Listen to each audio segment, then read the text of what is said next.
Oftentimes, teachers engaged in practice in schools and districts don't have the time to stop and systematically look at problems.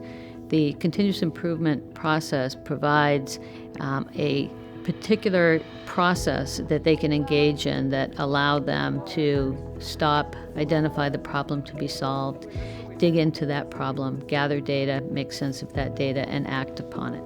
And our project has been working on trying to improve math discourse, starting with the problem that we felt students were having inequitable participation around math talk and math discourse in classrooms. What we first started doing was having whole group meetings, and then in those meetings we would identify a certain thing. So one of them that we identified was the sentence starters.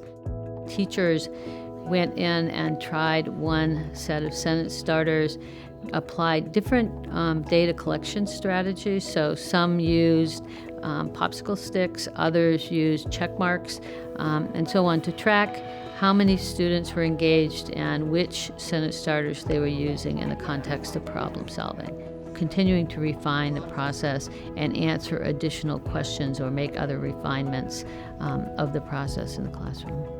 But it took at least 3 cycles before we started really seeing students using the sentence starters and talking about their math independently. And so we were continually refining what we were going to do for data collection, and then we would report that out. Because they brought that data back and had the opportunity to discuss it together across classrooms, they were able to share strategies that worked in different contexts and challenges that came up and refine that process. Then they would go back into the classroom and do that multiple times. So by the time the end of the school year rolled around, we could hear and see students independently talking about their math, and it might not have been guided by an educator. The level of math thinking that I've seen with students has gotten a lot deeper. They seem a little bit more ready to solve problems on their own and to stick to it and provide some reasoning for why they're answering the way they are. When we say turn and talk, they are turning, and they're talking more to each other. They might say, "Oh, I thought that because," which was something that we were not hearing in the beginning.